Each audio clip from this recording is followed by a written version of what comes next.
देश की कल्पना देखिए तभी हो सकती है जब नया कुछ हमारे यहाँ क्रिएटिव इम्प्लीमेंटेशंस हो। पहले तो इन चीज़ों को ज़रा समझने की कोशिश करें, माइंड में उसको कुछ आइडिया आता है, हम नेक्स्ट स्टेप की तरफ चल रहे हैं, उसको लगता है कि हाँ जी मैं ऐसा कुछ बिजनेस कर सकता हूँ, मेरा इंटरेस्ट भी है यहाँ पर और ऐसी कुछ स्किल भी है मेरे अंदर, लेकिन अब मेरे पास फाइनेंस की कमी आ रही है। ये सबसे बड़ा एक रीज़न है लोगों का, सबसे बड़ा एक्सक्यूज़ कहूँ या रीज़न कहूँ, नहीं, तो फिर उसको कहाँ क्या कदम उठाना है? अभी उसके उसके पहले उसको एक छोटा सा स्टेप और लेना पड़ेगा। वो नौकरी की तरफ ज़्यादा उनका रुझान है और अपने खुद के लिए, क्योंकि क्या हो रहा कि वही बात, उन्होंने आसपास तो कुछ ऐसी चीज़ कुछ देखी नहीं। उनको ये लग रहा है कि मेरे आसपास मैंने सिर्फ एक ट्रेडिंग की फर्म देखी है जहाँ पे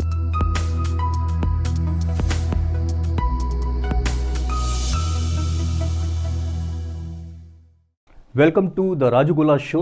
और यहाँ पर आज हमारे साथ आज के हमारे गेस्ट हैं डॉक्टर पुष्पेंद्र सूर्यवंशी जी, जो कि ब्रांच हेड हैं national SC/ST hub, incharge of UP, Uttarakhand, Haryana, Delhi, Rajasthan, MP, all 6 states. तो आज हम यहाँ पे जानेंगे कि किस तरह से एक अच्छा करियर आज गवर्नमेंट क्या क्या दे रही है, ऐसी बहुत सारे फीचर्स मौजूद हैं जिसके ज़रिए युवा एक अच्छा करियर बना सकता है। और साथ ही साथ जानेंगे पुष्पेंद्र सूर्यवंशी जी की कहानी। पुष्पेंद्र जी, स्वागत है आपका। धन्यवाद आपका, बहुत बहुत धन्यवाद। तो पुष्पेंद्र जी, थोड़ा सा सबसे पहले हमें ये बताएं आपकी क्या स्टोरी रही, किस तरह से यहाँ तक की जर्नी आपने तय करी, उसके बारे में थोड़ा सा बताइए। देखिए, जर्नी तो बहुत मतलब संघर्ष पूर्ण रही जी। लेकिन इन सब चीज़ों के बीच में एक सबसे अच्छी बात ये रही कि आपको हार नहीं माननी चाहिए।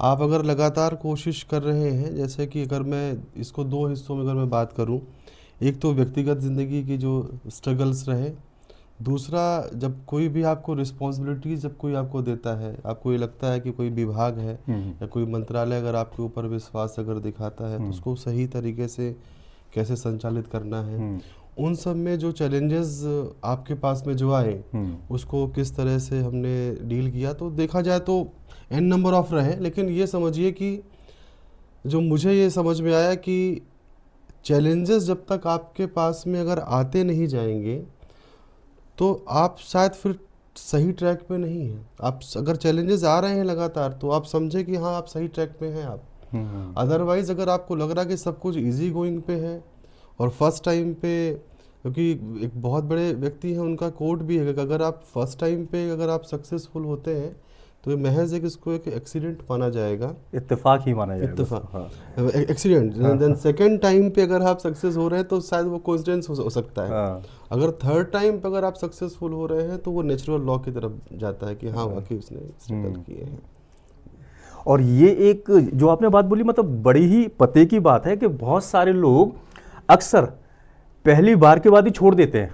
उनको लगता है कि हमने कोशिश की और वो हमें नहीं मिल पाया, और ज़्यादातर वो ब्लेम करना शुरू कर देते हैं कि मेरी किस्मत ख़राब है या फिर भगवान मेरा सपोर्ट नहीं कर रहा। वो जनरली इस बात को समझते नहीं है कि भाई एक दो बार में तो चीज़ें हासिल होती नहीं है, और अगर नेचुरली सब कुछ आपको इजीली मिल जा रहा है तो इसका मतलब ये है कि आप कुछ भी ऐसा कर ही नहीं रहे हैं जो आपकी लिमिट से बाहर है, कंफर्ट जोन से बाहर है। जब भी आप कुछ नया सीखने की कोशिश करेंगे तो डेफिनेटली कुछ तो ऐसा होगा जो अनकंफर्टेबल आएगा। बिल्कुल। दूसरी चीज़ ये भी मैं मतलब ये भी मेरा मैसेज भी है सब लोग को, मैं ये कहता ज़रूर हूँ कि देखिए 3 फेजेस हैं आपके लाइफ के अंदर जी, कि जब तक हमारे दिमाग, हमारा हाथ पैर सब अच्छी तरीके से काम कर रहा है तो राजू जी उसको मतलब भगवानवादी होता है वो, और तब तक उसको ये लग रहा कि भाग और भगवान के बीच में उसका जद्दोजहद चलती रहती है जी। तो वो भाग्यवादी की तरफ जाता है कि भाग्य में जो लिखा होगा मिल जाएगा। उसके बाद जब उसका हाथ पैर चलना बंद हो जाते हैं, जब स्ट्रगल करना बंद हो जाता है, मगज काम करना बंद कर देता है, तब उनको लगता है कि यार शायद भगवान को यही मंजूर होगा, शायद तो भगवानवादी हो जाता है। इन दोनों के बीच में कर्मवादिता कहीं नहीं आई जी।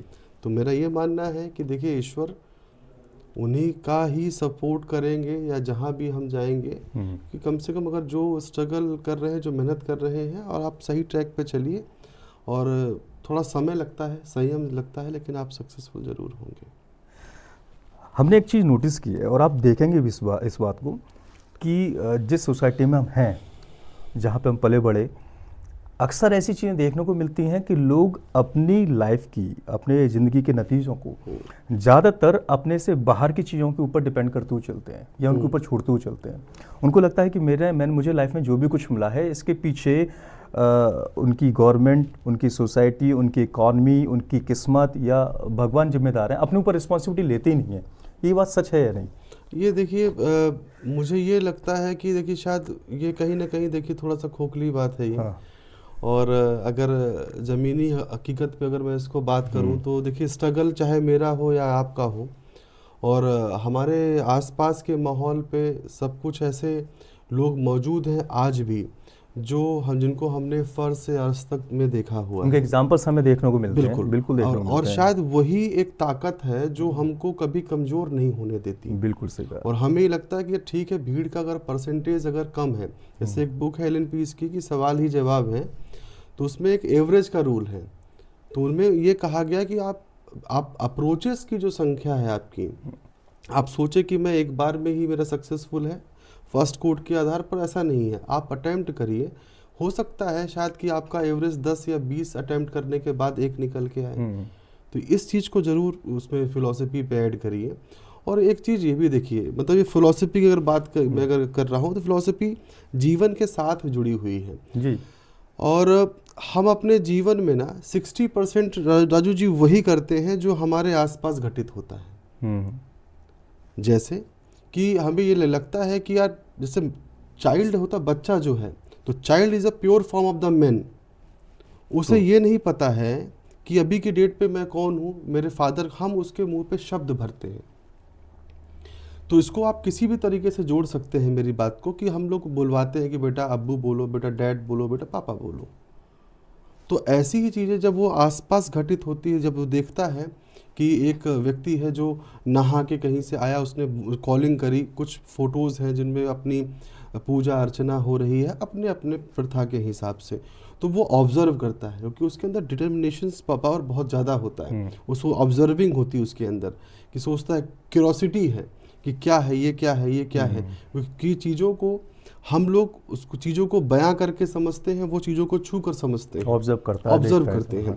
तो ऐसा ही एक नया जब कोई युवा बढ़ता है आगे, या कोई भी इंटरप्रेन्योर जब बढ़ता है, तो उसके दिमाग में ये सब बातें, तो 60% वो आसपास को निहारता है और वो देखता है कि 60% ये है।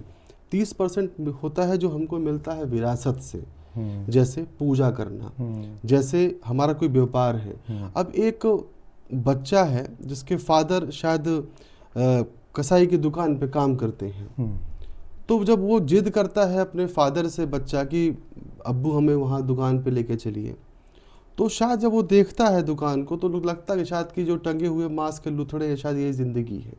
एक व्यक्ति आता है, उससे पूछता है कि भाई मुझे छोटे छोटे पीस करके दे दीजिएगा, उसको पैक करके दे दिया, खुश होकर चला गया पैसे दे के उसको, उसे कभी अजीब सा नहीं लगा। एक दूसरा कोई व्यक्ति है जो वो मंदिर में पहुंचता है, वो देखता है बेटा शूज़ बाहर उतारना, तो उसको लगता है साफ़ सफाई का क्षेत्र है। ऐसा ही स्कूल का है, ऐसा ही कॉलेज का है कि बेटा स्कूल ड्रेस पहन के जाना है, बेटा ये ड्रेस पहन के जाना, ये बुक्स आपके पास में होनी चाहिए, ये सिलेबस आपके पास होने चाहिए। तो ये 30% है जो हमको फैमिलियर हमें मिल रहा है, जहाँ पे हमें कोट किए जाते हैं कि बेटा आपके दादाजी ये स्टडी किए थे, आपके फादर को आप ये याद करिए, आपको इसको याद करिए। और जो 10% होता है, दरअसल में पूरे 90% के ऊपर भारी पड़ता है, जो सेल्फ डिटर्मिनेशन है, जो आत्मचिंतन है, जो इन 90% को सुपरसीड करके पहुंचता है। जैसे मतलब मुझे यहाँ पे कहने में कोई हर्ज नहीं है ये बात कि एक वक्त था जब हमारे देश में सती प्रथा चलती थी जी। आज की डेट पे हमारी आपकी कोई हिम्मत नहीं है वहाँ पे कि आप आज की डेट में फादर के जाने के बाद में अपनी माता जी को वहीं पे लेकर, कंडीशंस अलग होंगी। बिल्कुल। उस टाइम पे शायद मेल डोमिनेंट कंडीशंस रही होगी, मुखिया कोई नहीं होगा, शायद ये लगता होगा आने वाली ज़िंदगी मेरे बिना या पुरुष प्रधान के बिना वो ज़िंदगी कैसे कटेगी। तो शायद इस वजह से शायद ये चीज़ें कभी हुआ करती रही होंगी, लेकिन आज की डेट पे कल्पनाएं बदल चुकी हैं। जी। और मेरी आपकी कभी हिम्मत नहीं होगी सब चीज़ सोचने की। बिल्कुल नहीं। तो यही जो 10% है, किसी आदमी को बुरा लगा, राजा राम मोहन राय जी ने, उन्होंने ये अटैम्प्ट किया, तो वो जब अटैम्प्ट किया तो आज की डेट में वो कुरीतियों में तब्दील हुई, वो ख़त्म हो गई। तो ये 10% ही है जो सेल्फ डिटर्मिनेशंस की तरफ, जो आपको आत्मचिंतन, सेल्फ इवैल्यूएशन करते हैं, चिंतन करते हैं। और यही चीज़ है जो आपको नया आयाम स्थापित करने में हेल्प करती है, चाहे वो किसी भी तरह का आप कैटेगरीज को पुट कर लीजिए, उनमें सबसे जो लाइव एंड एग्जाम्पल है डॉक्टर बी आर अम्बेडकर है। आप ये देखिए अब्दुल कलाम साहब हैं, तो आप ये सब आपके सामने इतने सारे एग्जाम्पल्स हैं, तो हमें ये लगता है कि यार कि अभी की डेट पे कोई एक व्यक्ति है, सपोज करें जैसे आपकी बुक है मैंने पढ़ी सफ़रनामा जी। मतलब आप समझिए कि किसी आदमी की 20-30 साल की जो जिंदगी है ना, वो अपनी किताबों में उतारता है वो, और महज 2-3 दिनों के अंदर, 5 दिनों के अंदर, हफ्ते भर में हम उसकी 30 साल की जिंदगी पढ़ लेते हैं जी। तो आप ये भी समझिए कि शायद हम कहीं ना कहीं ये कोशिश कर रहे हैं उसको ये भी जानने के लिए कि नहीं यार ये इनका परसेप्शंस क्या है। वो 10% है जो किताबों में जो उतरा है, वो 90% की तरफ कभी जा ही नहीं सकता है, ये 10%। ट्रू। आपने जितनी अभी बातें बताई, 3 पॉइंट्स तो मेरे दिमाग में बहुत अच्छा है इन सारी चीज़ों को लेकर।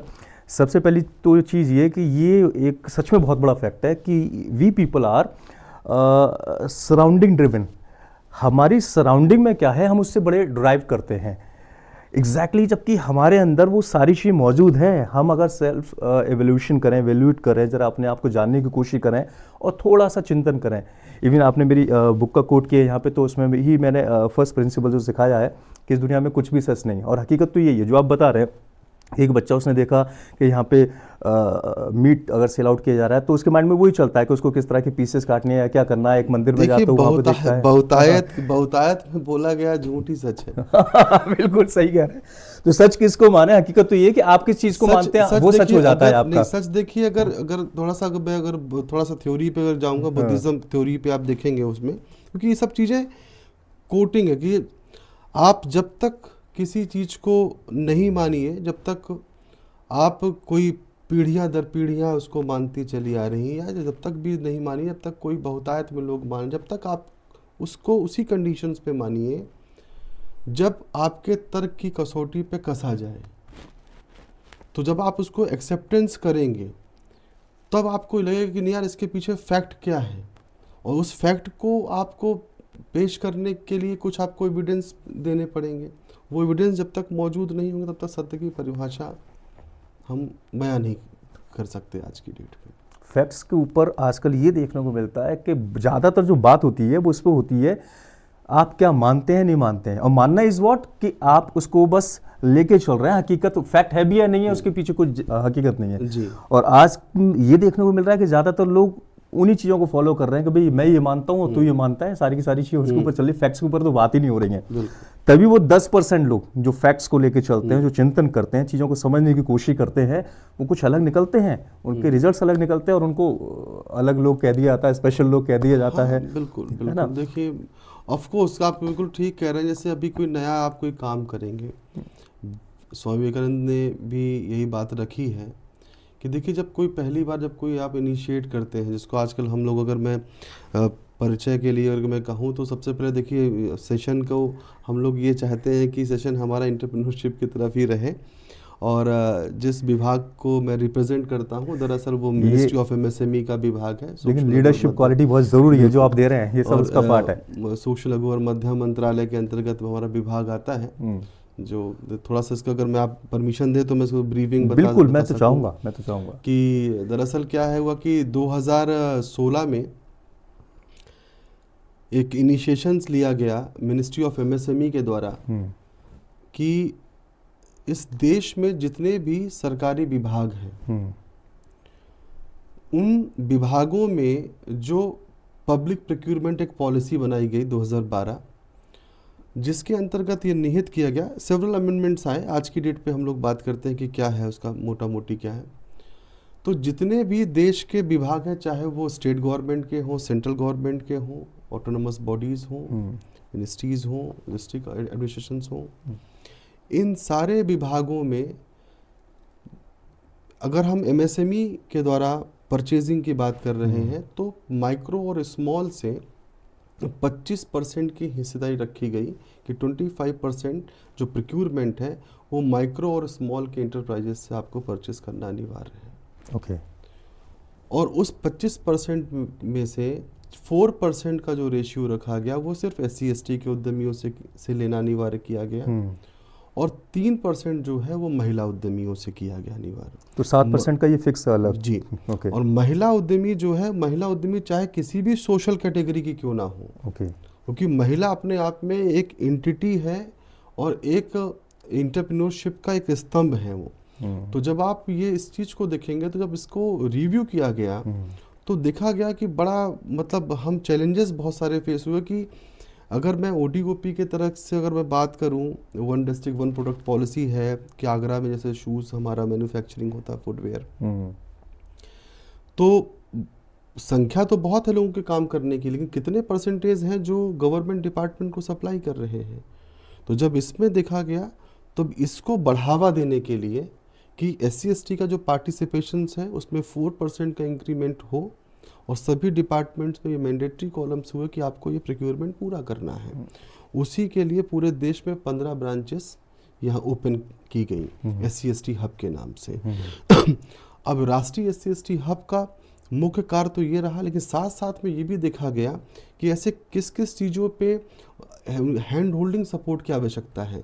कि हम किसी को इमीडिएटली तो हम ये नहीं कर सकते कि आप उद्यमी बन जाइए, उसको कहीं ना कहीं फिनेंशियल का चैलेंज होगा, मार्केटिंग का चैलेंज होगा, टेक्निकल अपग्रेडेशंस होगा, मशीनरी का इशू होगा, कई बार अवेयरनेस का भी इशू है। मुझे लगता है बहुत बड़ा चैलेंज है।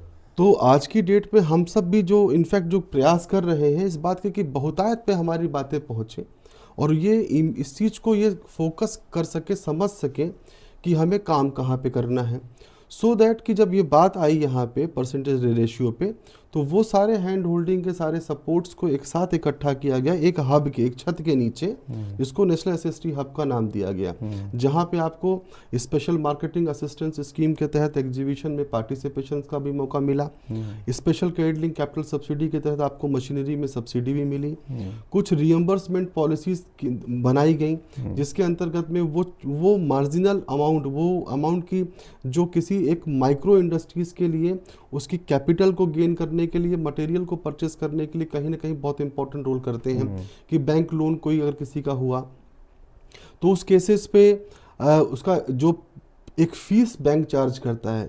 अब जो प्रोसेस करने का जो फीस है वो बैंक जब चार्ज करते हैं तो उनके पास में उसका 80% रियम्बर्समेंट का क्लॉज हमारे बीच में आया।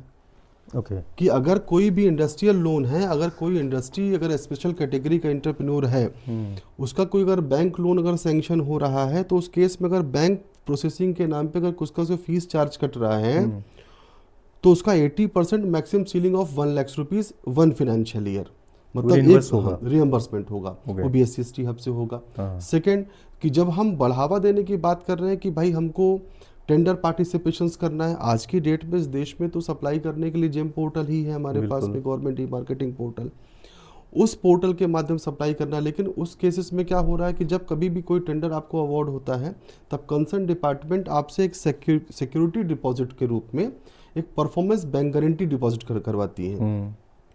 उस परफॉर्मेंस बैंक गारंटी पे को बनने के लिए जो प्रोसेसिंग फी चार्ज होता है उसका भी 80% रियम्बर्समेंट है, 1 लाख रुपए मैक्सिमम सीलिंग है उसकी, और 1 फाइनेंशियल ईयर पे। तीसरा कंटेंट, कि जब कभी भी कुछ गुड्स और सर्विसेज ऐसे हैं जिसमें आपको टेस्टिंग रिपोर्ट की आवश्यकता होती है। अब आपको ये लगता है कि भाई आप अमूमन आम जिंदगी में भी देखें तो कोई छोटी सी चीज़ भी अगर परचेज, जैसे पानी की बोतल, तो हम लोग ऑलरेडी देखते हैं कि भाई एक्सपायरी कब है इसकी। तो कंसर्न डिपार्टमेंट को जब हम सप्लाई कर रहे हैं, इनफैक्ट ये रिस्पॉन्सिबिलिटी हमारी है कि भाई चाहे डिफेंस हो तो वहाँ पे जो सैनिक हैं, वहाँ पे जो लोग हैं, या जो आम जनता जिसको, या जो डिपार्टमेंट के लोग हैं, तो उस टेस्टिंग को इस देश के किसी भी NABL या BIS एग्रीगेटेड लैब से आप टेस्टिंग कराइए, उसकी जो भी फीस चार्ज हो रही है 1 लाख रुपए सीलिंग है, 80% का उसको रियम्बर्समेंट है। ऐसे एक्सपोर्ट प्रमोशन काउंसिल के लिए आपको रियम्बर्समेंट है, आपको ऑनलाइन मार्केटिंग सपोर्ट के लिए भी आपको सपोर्ट्स हो रहे हैं। साथ ही साथ में आपको अभी हमारी कैपेसिटी बिल्डिंग एक्टिविटीज़ हैं जहाँ पे आपको इंस्टीट्यूशनल फीस की भी आपको रियम्बर्समेंट है उसके अंदर।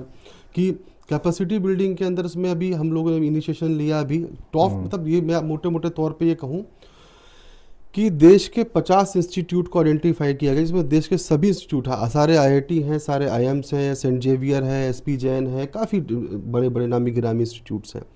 रीज़न था इसके पीछे कि कैपेसिटी बिल्डिंग के लिए अगर कोई एंटरप्रेन्योर MSEs के अंदर काम कर रहा है, MSME के अंदर काम कर रहा है, तो उनको ये एक तरह का ग्रूमिंग हो पाए, और उसका जो भी फीस चार्ज हो रहा है उसका 90% रियम्बर्समेंट है। और अभी कैपेसिटी बिल्डिंग असेसमेंट के अंदर हमने अप फ्रंट पे रखने की कोशिश करी, तो उसका पहला हमारा बैच अभी 5 जनवरी को IIM काशीपुर में शुरू होने वाला है। आई शुड कंसीडर कि मान लीजिए कि मैं अगर 1 लाख रुपए फी पे कर रहा हूँ तो 90,000 मुझे वापस मिल रहे हैं। हाँ, यहाँ पे अपफ्रंट पे आपको वेव ऑफ है, स्टार्टिंग देना ही नहीं है, देना ही नहीं है, देना ही ऑफ नहीं हो है। गया। और इनफैक्ट जो इनिशिएशन अभी लिया गया IIM काशीपुर को लेके मैं बात करूंगा, तो वहाँ पे जो 10,000 रुपीज जो फीस बची उसमें 5,000 रुपीज वेव ऑफ कर दिया इंस्टीट्यूट ने ही। ओके, कि ठीक है सर, हम लोग इसको प्रमोट करते हैं ताकि लोगों को सही तरीके से ग्रूमिंग्स मिल पाए, मैनेजमेंट कैसे होता है, इंडस्ट्री को कैसे बिजनेस को एक्सलेट करने के लिए क्या क्या चीज़ें हम लोग को सीखनी होगी।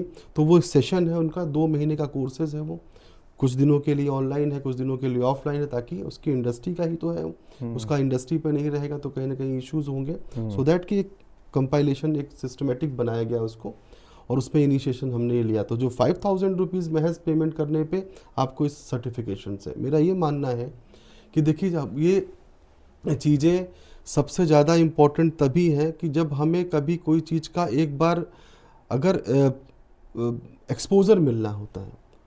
हमें आपको ये लगता है, जैसे कभी आप नोटिस करिए कि एक समय था जब आदमी कहीं भी कुछ भी खाया पिया और वहीं पर रोड में फेंक दिया, लेकिन अभी आप देख रहे होंगे कि महज आपके छोटे से इनिशिएशन से हम और आप कभी चाय पीने के बाद में कभी सोचते हैं कि यार ये कब हम लोग को देखते हैं कि कहीं डस्टबिन हो, लिटरली है। और ये हम देखते हैं, कई बार ऐसा भी होता है हमारे अंदर कि हम लोगों को बोल देते हैं कि भाई साहब वो डस्टबिन है वहाँ फेंक दीजिए। जी जी जी, ऐसा नहीं है कि भाई उसमें क्योंकि पार्टिसिपेशन से।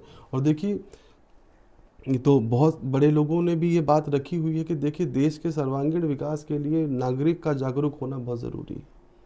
अगर नागरिक अगर अपने आप में जिम्मेदार बने तो फिर कहीं कोई इसमें इश्यूज नहीं है। मुझे 4-5 पॉइंट आ गए, इतनी सारी आपने जो जानकारी मुझे दी है, क्योंकि अभी तक हम जनरली इस चीज़ के ऊपर बात करते हैं कि हमारे जो एजुकेशन सिस्टम है वो पूरी तरीके से इस बात के पीछे है कि भाई जो भी यहाँ से निकलेंगे वो नौकरी के लिए जाने वाले हैं, पूरा इस तरह से डिजाइन किया गया है। लेकिन आपकी बातों से ये लग रहा है, आपने यहाँ पे मेनली बात की जो 7% का है वो SC/ST हब के जरिए 4% का कोटा मिला हुआ है, लेकिन दूसरे भी इस तरह के डिपार्टमेंट होंगे जो बाकी लोगों को सपोर्ट आउट कर रहे हैं, बाकी कैटेगरीज को सपोर्ट आउट कर रहे हैं। तो इस बात से तो ऐसा लग रहा है कि सरकार बिजनेस के ऊपर बहुत ज़्यादा वर्क कर रही है, बहुत ज़्यादा अवेयरनेस फैला रही है और काफ़ी ज़्यादा फैसिलिटीज़ दे रही है। देखिए बिल्कुल ये क्योंकि अभी की डेट पे क्या हमें जॉब क्रिएशन करना पड़ेगा, सिस्टमेटिक जॉब, क्योंकि हमें जब तक टेक्निकल अपग्रेडेशंस नहीं हम जाएंगे, नया देश की कल्पना देखिए तभी हो सकती है जब नया कुछ हमारे यहाँ क्रिएटिव इम्प्लीमेंटेशंस हो। अब चाहे आप देखिए कि आज की डेट में सोशल मीडिया एक तरह का एक अभिशाप भी है, वरदान भी है। जी बिल्कुल। लेकिन अगर आप उसको सही तरीके से इस्तेमाल कर रहे हैं, आजकल AI टूल्स पे हम लोग डिस्कशन कर रहे थे, तो उस पर भी आप देखिए कि आने वाले समय पे अगर हमको अगर समय के साथ चलना है और देश को आगे लेके जाना है तो हमें कहीं ना कहीं टेक्निकल अपग्रेडेशन हमको अडॉप्ट करने हैं। और रही बात स्किल डेवलपमेंट के लिए, तो आप यूँ समझिए कि आज की डेट पे जैसे मिनिस्ट्री ऑफ MSME के ही दायरे पे अगर मैं बात करूँ आपसे, तो हमारे इंस्टीट्यूट्स हैं जो ऑलरेडी गवर्नमेंट ऑफ इंडिया के इंस्टीट्यूट्स हैं, जैसे आपका process and product development corporation PPDC आपके आगरा में स्थापित है, मेरठ में उसका एक ऑफिस है जी, आगरा में सेंट्रल फुटवेयर ट्रेनिंग इंस्टीट्यूट है, CFTI है आपका आगरा में। देश में 2 ही है सर, ये एक आगरा में, एक चेन्नई में। जी जी, तो इतने बड़े बड़े इंस्टीट्यूट्स हैं जो मिनिस्ट्री ऑफ MSME को रिप्रेजेंट करते हैं, अधीन है उनके।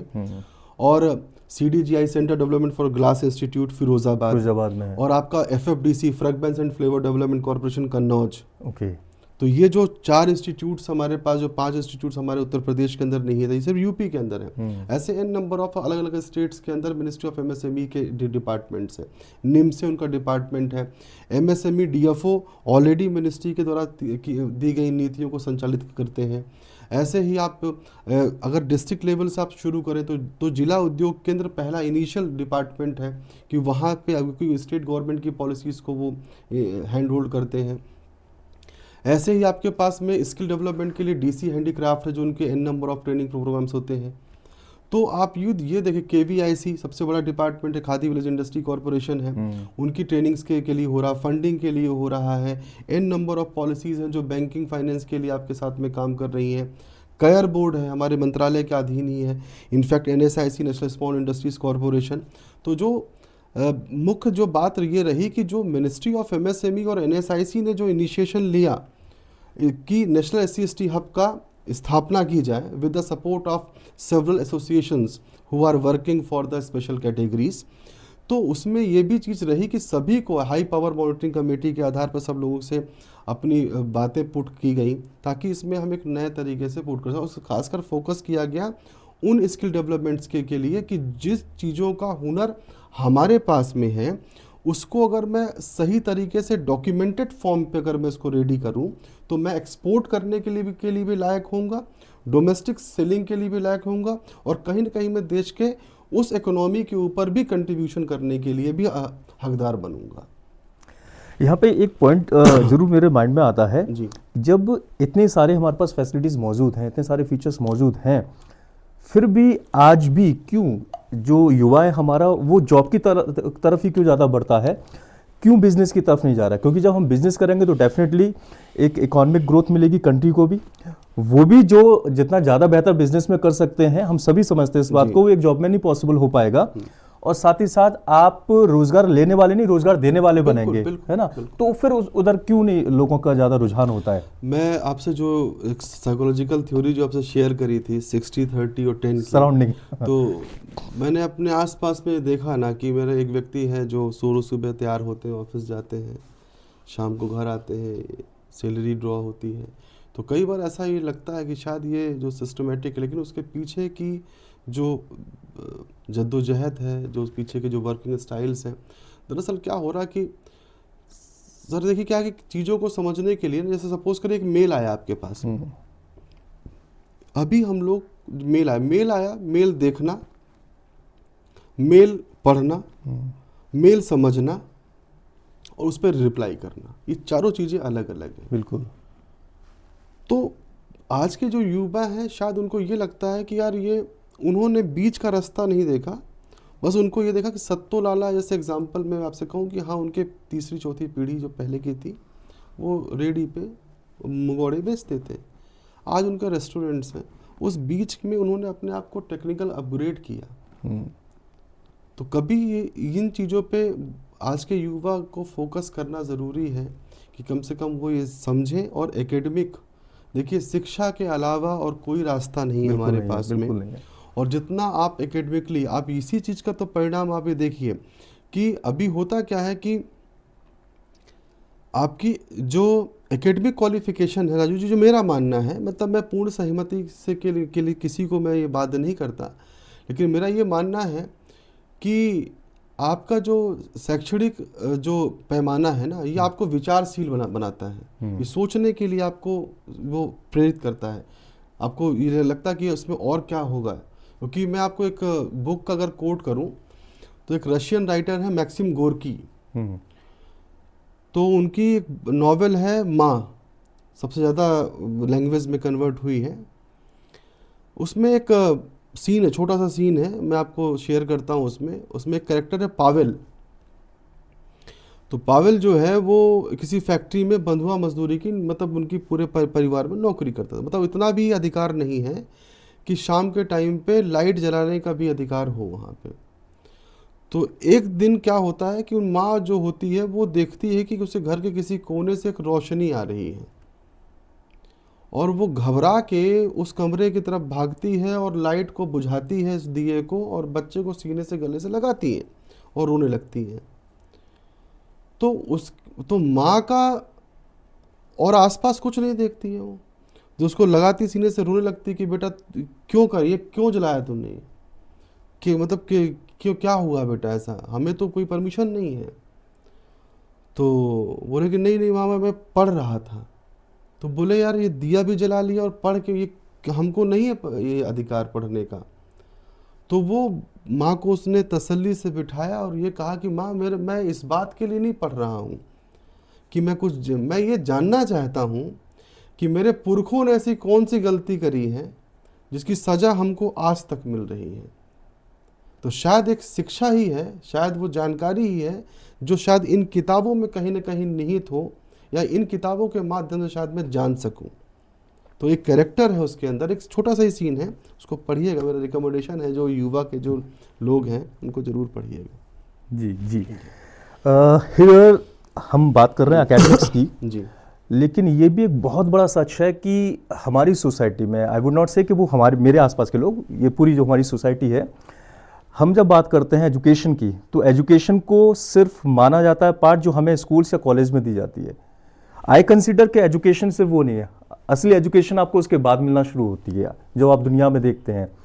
और जो लोग बड़ी बड़ी चीज़ें इस दुनिया में करके जा चुके हैं और उन्होंने अपनी पूरी नॉलेज कहीं ना कहीं बुक्स में दे रखी है, उन्होंने वो सब कुछ बताया हुआ है। I had a very nice book, मुझे एक मौका मिला था, जैक कैनफील्ड है, अमेरिकन राइटर है, और उनकी किताब थी द सक्सेस प्रिंसिपल, बड़ी अमेजिंग सी बुक है। और उसमें एक कोट दे रखा था, by any of the reason if you got some knowledge you don't have any right to keep that knowledge with you. तो अगर किसी भी वजह से आपके पास कोई इन्फॉर्मेशन है तो वो सिर्फ आप तक नहीं रहनी चाहिए, वो ज्ञान सिर्फ आप तक नहीं रहना चाहिए, है ना। And somebody went for writing that books are not written, books are री रिटन।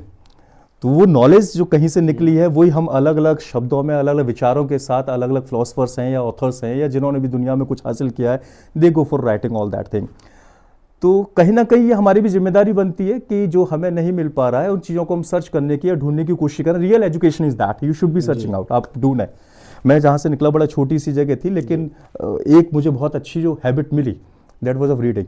जब कॉलेज में पास आउट करके निकला तो मुझे लगा मैं तो बिल्कुल जीरो पे हूँ, कहीं पे कुछ जॉब के ऑप्शन नहीं थे, लेकिन वो जो रीडिंग की हैबिट थी और मुझे लग रहा है कि आपके अंदर भी वो हैबिट बहुत ज़्यादा है। जी जी, आप बुक्स बहुत पढ़ना पसंद करते हैं। तो देखिए, मुझे ही लगता है कि फादर के मेरे ये मतलब ये वर्ड हैं, मतलब वो कहते हैं अक्सर कि ये बुक्स जो है ना, वो देखिए आप ये भी सोचें ना कि आप जब कोई भी लास्ट किताब आपने उठाई होगी, आपको कहीं ना कहीं उसका कोई कंटेंट आपको एक जहन पे ज़रूर उसका एक यादगार क्षण होगा उसको, और जब आप उसको कहीं और कोट करेंगे तो शायद वो शब्द आप नहीं कॉपी करेंगे, उसको आप अपने तरीके से कहीं ना कहीं उसको पुट करने की कोशिश करें कि भाई मैं अपने तरीके से उसको बता पाऊँ। तो ये जो क्रिएशंस ऑफ वर्ड हैं, सेंटेंसेस हैं, तो ये चीज़ें आपको बुक्स के माध्यम से भी आती है। और ज़रूरी नहीं है देखिए कि समसामयिक मुद्दों की ही किताबें आप पढ़िए, आपको लगता है कि जिस चीज़ पे भी आपको ये लग रहा कि, लेकिन हाँ ज़रूर फोकस रखिए।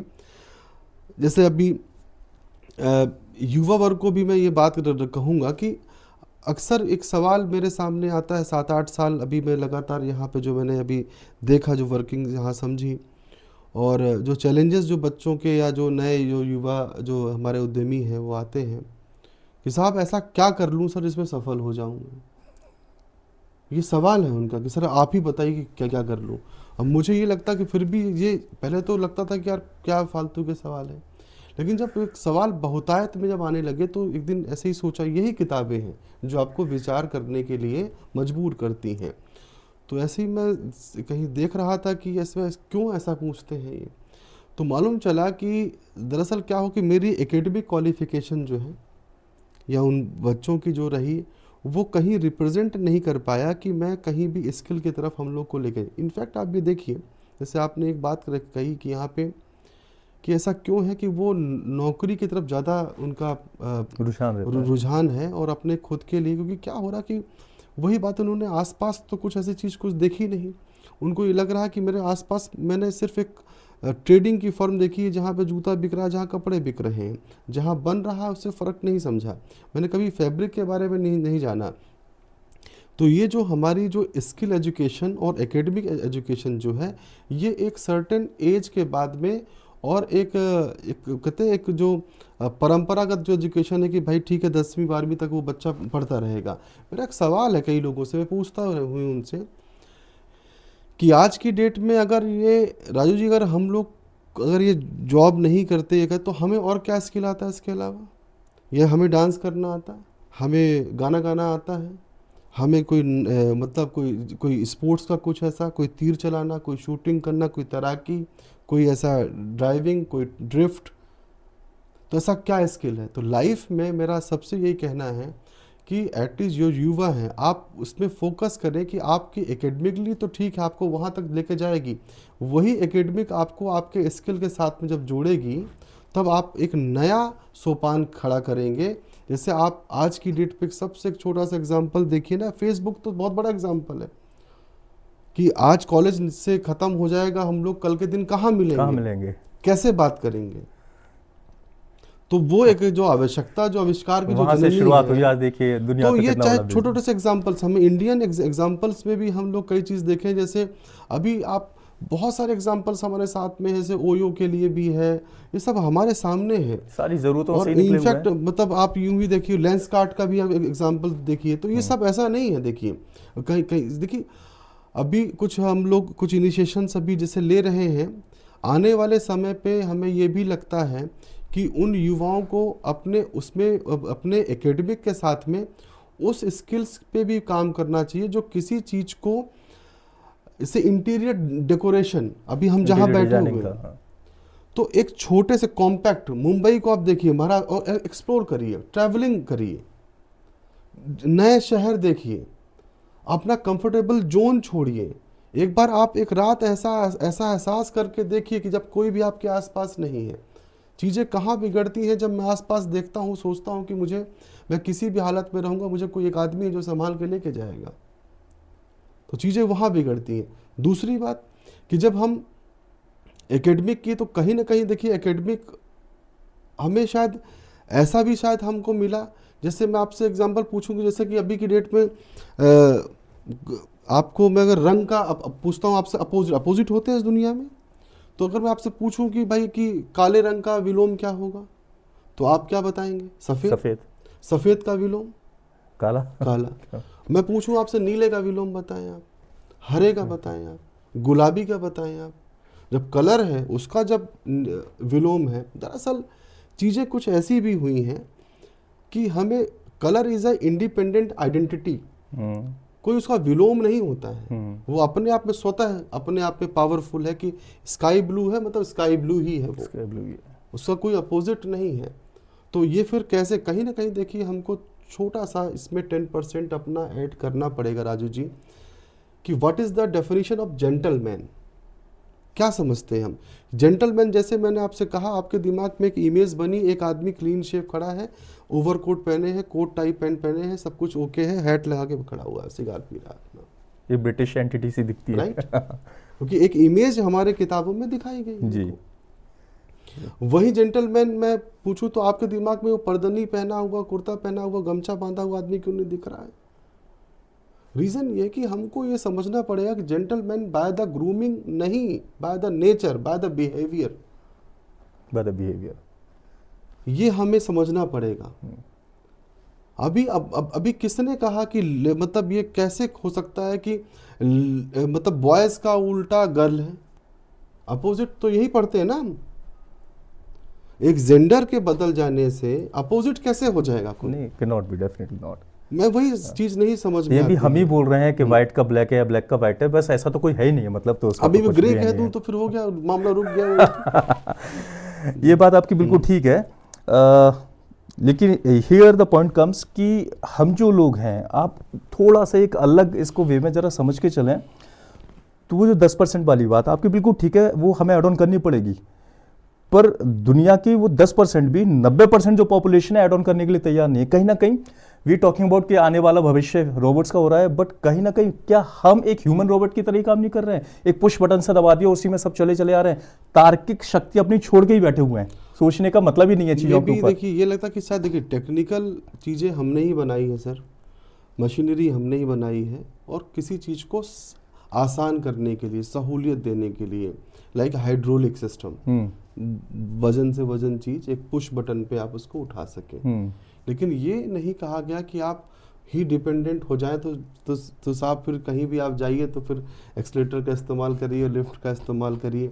तो कहीं ना कहीं देखिए फिजिकल फिटनेस और स्वास्थ्य आज की डेट्स भी और कल की भी डेट में सबसे बड़ा अगर प्राइम कोई सेगमेंट है वो है आपका हेल्थ। देखिए हेल्थ सेक्टर एक ऐसा है, आप यहाँ पे कुछ भी किसी भी चीज़ के लिए आप ओपन करेंगे और सही तरीके से अगर उसको आप इम्प्लीमेंट करेंगे तो बिजनेसेस और स्किल्स बेहतर काम करेंगे। सो हियर नाउ जब इतनी सारी चीज़ें मौजूद हैं, लोग क्या वो अवेयरनेस उन तक नहीं पहुंच पा रही है? इतनी सारी फीचर्स होने के बाद मुझे ऐसा लगता है कि सरकार इतनी रिइन्वेस्टमेंट पॉलिसीज़ दे रही है, इतनी सारी छूट दे रही है, इतना सारा सपोर्ट दे रही है, वो तो मुझे लगता है जॉब्स में हो भी नहीं सकता जितना बिजनेस के लिए दे रही है। तो क्या वो ग्राउंड लेवल पे अवेयरनेस की कमी है जिसकी वजह से लोग नहीं आ पा रहे हैं? आपने बताया इतने सारे इंस्टीट्यूशंस हैं जो इवन ट्रेनिंग्स दे रहे हैं, एजुकेशन दे रहे हैं, उसके लिए इतना सारा इवन लोन्स हैं, बहुत सारी मेरे ख्याल से कई सारी जगहों पे ग्रांट्स भी हैं। तो फिर क्यों नहीं लोग आगे बढ़ रहे हैं? क्या अवेयरनेस की कमी है? क्या वो अवेयरनेस हम नहीं पहुंचा पा रहे हैं उन तक? नहीं, ऐसा नहीं है। देखिए, अवेयरनेस की कमी, देखिए अवेयरनेस एक आवश्यकता, मतलब एक नेसेसिटी चीज़ है, देखिए वो, और ये लगातार होती रहेगी। ये one day one night show नहीं है। आज की डेट पे हाँ, ये ज़रूर मान सकते हैं कि जो अप्रोचेबल जो एरिया है, अब इसका दायरा बढ़ता जा रहा है। आप यूँ देखिए कि जब आज की डेट पे सोशल मीडिया पहले नहीं था, लोगों तक अप्रोच नहीं था, तो रेडियो सिग्नल के माध्यम से भी कृषि से जुड़े हुए सारे इवेंट्स वहाँ पे सुनते थे लोग बाग। उसके बाद में टेलीविजन के रूप में हम लोग आए, तो चीज़ें उन तक वहाँ पहुँची। तो टेक्निकल जो चीज़ है, टेक्नोलॉजी जो है, वो आपके अप्रोच को इंक्रीज़ करती है। तो आज की डेट पे ये समझिए कि स्प्रेडिंग बहुत ज़्यादा है, बहुत लोगों तक है। बस रिवर्ट का जो इश्यूज़ है कि हमें ये जानना ज़रूरी है, कंफ्यूज नहीं होइए। मतलब आग्रह ये है कि आपके पास में पूरे मॉल हैं, उनमें से आप अपने एकेडमिक, अपना एक्सपीरियंस और आपका field of interest, in 3 tools को लेके आप आगे बढ़िए, तो आप चूज़ कर पाएंगे, तो उसके कंसर्न डिपार्टमेंट के पास आप अप्रोच कर पाएंगे। आज हम जब जाते हैं और जब युवाओं से बातचीत होती है, बहुत सारे सेशंस हम लेते हैं, अगर कहीं पे 100 स्टूडेंट्स हैं या 100 किड्स वहाँ पे बैठे हुए हैं जो अभी अपने करियर को बनाने के लिए तैयार हैं, और जब हम उनसे उनके करियर के ऊपर बात करते हैं कि भाई what you go for planning, तो उन 100 में से 90 लोग ऐसे होते हैं जो बताते हैं वो किसी न किसी जॉब के लिए तैयारी कर रहे हैं। 10 सोचते हैं कि सर मैं ऐसा कुछ बिजनेस करना चाहता हूँ, ऐसा कुछ बिजनेस करना चाहता हूँ। बाकी जब 90 से बात की जाती है कि आप बिजनेस क्यों नहीं करना चाह रहे हैं, जबकि वहाँ पे ज़्यादा अच्छी अपॉर्चुनिटी हो सकती है, तो जो कुछ हर्डल्स निकल के आते हैं, उसमें सबसे पहला हर्डल ये होता है कि सर बिजनेस के लिए पैसा चाहिए, हमारे पास पैसा नहीं है, या बिजनेस कैसे किया जाएगा, हमारे पास कोई अवेयरनेस नहीं है, या हमें जानकारी नहीं है, या क्या बिजनेस करना चाहिए इसके बारे में जानकारी नहीं है। जब इतना सब कुछ मौजूद है दुनिया में, तो ये वो 90 लोग कैसे हैं जिनके पास ना पैसा है ना जानकारी है, जबकि गवर्नमेंट पैसा भी दे रही है, ट्रेनिंग्स भी दे रही है? कहाँ पे वो चूक हो रही है, मिसिंग है जो पॉइंट? जो मुझे जो ये लग रहा है, ये जो चूक जहाँ पे हो रही है, या इनफैक्ट ये चूक नहीं कह सकते इसको कह सकते हैं परसुएशंस। जैसे आपको एक एग्जांपल दूं मैं कि मोटिवेशन है। एक व्यक्ति है, हम लोग 3 घंटे की मूवी देख के आते हैं, हमको लगता है कि यार फौज वाली मूवी देखी हमने, यार हमें भी आर्मी में होना चाहिए, हमें भी ऐसा होना चाहिए। तो मोटिवेशन ज़्यादा समय तक क्यों नहीं रहता हमारे पास? मसला जॉब का नहीं हो रहा, परसुएशंस का हो रहा है। मैं कब तक उसके पीछे हूँ, मैं जो मेरा पीछे पड़ना है उसका, जो मेरा फोकस्ड है, मैं कब तक उसके पीछे पीछे जा रहा हूँ। क्योंकि जीवन में अगर आपके पास में विकल्प है तो आप संकल्प नहीं ले पाएंगे। तो वो जो संकल्प वाली जो थ्योरी है कि जहाँ पे उन्होंने ये फोकस नहीं कर पा रहे हैं कि उसका परसुएशन बीच में ही स्टॉप हो रहा है। जैसे कि और क्यों नहीं हो रहा है, मोटिवेशंस क्यों नहीं हो पा रहे लंबे समय तक, उसका रीज़न है, उसका सबसे बड़ी जो बात है वो है वजह है। और वजह जब तक बड़ी नहीं होगी तब तक आप उसके पीछे कभी परस्यू नहीं करेंगे। एग्जाम्पल के तौर पे समझें आप, मेरी बेटी है, अब अगर सपोज करिए मैं और बेटी कहीं सफ़र कर रहे हैं, इन केस अगर मेरी बिटिया को कोई ठंड लगती है या ट्रेन में कहीं है, तो मैं अगर जैकेट मैंने पहना हुआ है तो शायद मैं अपना जैकेट अपनी बेटी को मैं दूंगा कि भाई उसको ठंड ना लगे। इसका मतलब ये नहीं है कि मैं लौह पुरुष हूँ या मुझे कोई ठंड का कोई एहसास नहीं है। इसके पीछे लॉजिक ये था कि बिटिया बीमार नहीं होनी चाहिए, और इसलिए भी लॉजिक था कि मैं अगर बीमार हुआ भी, कुछ तकलीफ भी हुई, तो शायद मेरा इम्यूनिटी सिस्टम एज के अकॉर्डिंग ठीक रहेगा। बीमार भी रहा तो मैं डॉक्टर को सही समय पर ये बता पाऊंगा अपने सही शब्दों में कि क्या हैपनिंग हुई थी, क्या घटनाएं हुई थी, क्यों ऐसा हुआ। वो बच्ची शायद नहीं बता पाए ढंग से और बीमार हो जाए वो। इसलिए मेरे पास क्या थी, वजह थी कि उस बच्ची को बीमार नहीं होने देना। दूसरा एग्जांपल, अगर रात में हमारे फादर मदर कभी बीमार पड़ते हैं या बच्ची बीमार या बेटा बेटी कोई बीमार पड़ता परिवार का मेंबर, तो क्या आप उस टाइम पे सर्च करते हैं कि अभी की डेट पे यार नहीं, ओहो आज तो बंद है अभी अस्पताल, सुबह 9 बजे का और खुलेगा, कैसे भी करके सॉल्यूशन देखेंगे। तो आप चाहे गाड़ी आपके पास है नहीं है, ऑटो है नहीं है आपके पास, जैसा भी है, जो भी मैनेजमेंट है जिस तरीके से कि उस पड़ोसी से भी हम हेल्प मांगते हैं सर, जिस पड़ोसी से हम शायद साल भर हमसे बात नहीं करते हैं उससे, क्योंकि हमारे पास वजह क्या थी, बड़ी वजह थी वो। तो जब तक हम अपनी चीज़ों को बड़ी वजह तक नहीं लेके जाएंगे, तब तक ये आपको ऐसी उदासीनता देखने को ही मिलेगी। मैं ये कहूँ कि ज़्यादातर लोग काट रहे हैं जिंदगी, जीना नहीं चाह रहे हैं, बड़ी वजह ही नहीं उनके पास कुछ। मुझे शायद ये लगता है कि अब फोकस्ड नहीं हो पा रहे हैं वो एक चीज़ पे केंद्रित नहीं हो पा रहे। उनको शायद ये अपने कहते हैं कि जो मेरा डेस्टिनी है, जो मुझे जो चीज़ मुझे जो चाहिए कि मुझे पैसा तो चाहिए, लेकिन उसका तरीका क्या है, तो तरीके से मतलब नहीं हो रहा है, या कहीं ना कहीं वो हमारे अंदर बैठाल दिया गया कि आप इसी लाइफ के लिए ही हैं, और वो शॉर्ट स्टेप जो कहते हैं, जो मतलब कि एक शॉर्टकट चाहते हैं लाइफ के साथ ना, तो इसका कोई देखिए सक्सेस है, कोई शॉर्टकट नहीं है, देखिए बिल्कुल नहीं है, वो आपको लॉन्ग कट पे ही जाएगा। इनफैक्ट मैं आपसे ये भी कह रहा हूँ कि जब आप जिस रास्ते पे जब आप निकलेंगे, आपको जब तक आप अलग अलग तरीके से लोगों से आप मिलेंगे नहीं, अलग अलग लोगों से आप अपनी बातें नहीं रखेंगे, तो कई बार ये भी एक इशू ये भी है, देखिए जो अभी कुछ दिन पहले भी मैं इस चीज़ को रियलाइज़ किया, और ये देखिए महात्मा गांधी उन्होंने कहा था कि भाई जो उम्मीद आप किसी और से करते हैं, पहले वो इम्प्लीमेंटेशन अपने ऊपर करिए, परिवर्तन, तब तो चीज़ों को आप बदलाव कर पाएंगे। तो अभी की डेट पे क्या हुआ कि हम लोग कई बार ऐसा भी होता कि एक्सेप्टेंस नहीं है राजू जी, हमें लगता कि नहीं यार मैं तो यार बड़ी कुर्सी का आदमी हो गया, मैं तो ये फला एग्ज़ाम, मैंने ये सिविल सर्विसेज वो सब क्वालिफिकेशंस कर ली हैं, तो मैं क्यों मानूँ इस आदमी की बात। बेशक आपकी बात सही है, लेकिन उसके वर्क का दायरा, उसका क्राइटेरिया और शायद उसका जो अनुभव होगा उस शायद वो कहीं ज़्यादा सही है। तो कई बार एक्सेप्टेंस भी ना हो पाना किसी चीज़ों की, उम्र से छोटा है कैसे बता रहा है, या उम्र से बड़ा है तो कैसे बता रहा, आपने क्यों नहीं कर लिया, उसने क्यों नहीं कर लिया। तो जो कंपैरिजन, जो कंपैरेटिबिलिटी वाली जो लाइफ है ना, यही हमको असल मुद्दे पे फोकस से करने से वो मुद्दे पे भटका देती है, और भटकाव ही है देखिए, और कोई ऐसा अलावा नहीं। फोकस, अवेयरनेस प्रॉपर है। ऐसा कौन सा सोशल मीडिया, अब सोचिए कि अब कैसा एग्जाम्पल है कि हर एक वीडियोस के बीच में एक ऐड आता है आपके पास में कि किसी का कंपनी का, कि आपने पर्सनल इंश्योरेंस कराया नहीं कराया, लाइफ इंश्योरेंस कराया नहीं कराया, टर्म लोन कराया नहीं कराया, तो क्या उससे हम लोगों ने करा लिया, या कि सब लोगों ने इमीडिएटली मोबाइल बंद करिए चलते हैं बैंक।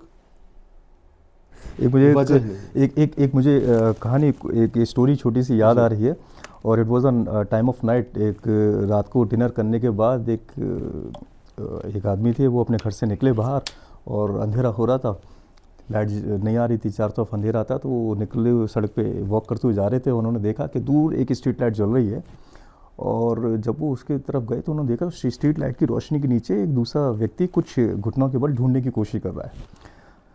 तो ये जो व्यक्ति थे, जो जा रहे थे टहलने के लिए, ये वहाँ पे पहुँचे। उन्होंने बोला कि भाई साहब आप क्या ढूंढ रहे हैं, लाइए मैं भी आपकी मदद कराता हूँ। तो जो पहले से ढूंढ रहे थे, उन्होंने कहा मेरी चाबी खो गई है, मैं उसको ढूंढ रहा हूँ यहाँ पर।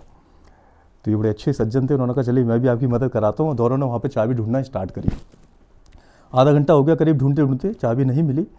और जब आधा घंटा हो गया तो जिन्होंने वो मदद ऑफर करी थी, उन्होंने पूछा कि भाई साहब हमें आधा घंटा हो गया यहाँ पे ढूंढते हुए, चाबी अभी तक नहीं मिली है, क्या आप कंफर्म हो आपकी चाबी यहीं पर खोई है?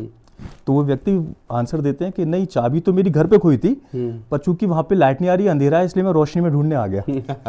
तो क्या हम ऐसे ज्यादातर लोग ऐसे नहीं है कि जो अपनी जिंदगी की चाबी कुछ गलत जगह पे ढूंढ रहे हैं, जहां पर रोशनी दिखाई पड़ रही है वहां पे ढूंढ रहे हैं, जबकि हकीकत में चाबी कहीं और गिरी हुई है? क्योंकि मैं वही देखिए, वो फिलॉसफी से आप देखिए 60% में वही सब घूम रहे हो कि क्या करेगा कि करके, उसने भी तो किया था, वो कहाँ चल पाया उसका बिजनेस, उसने कि भाई। तो हम सर अपनी गलतियों से सीख नहीं चाहते हैं, हम उनके परिणाम से सीख ले रहे हैं।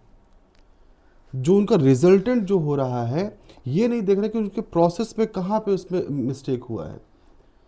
उस प्रोसेस को हम नहीं समझ पा रहे हैं, ना हम समझना चाहते हैं, और वहीं पे तकलीफ हो रही है। जी जी जी, मैं इससे सहमत हूँ, क्योंकि मैं खुद बिजनेस के ऊपर मेरी लास्ट बुक आई है, बिजनेस के ऊपर ट्रेनिंग्स भी हम करते हैं। मैंने ये देखा है बहुत कि एक जॉब पाने के लिए, एक नौकरी पाने के लिए, आप देखें कि इंटर के बाद भी पर्सन ग्रेजुएट होता है, उसके बाद भी सालों साल कोचिंग्स की तैयारी चलती हैं।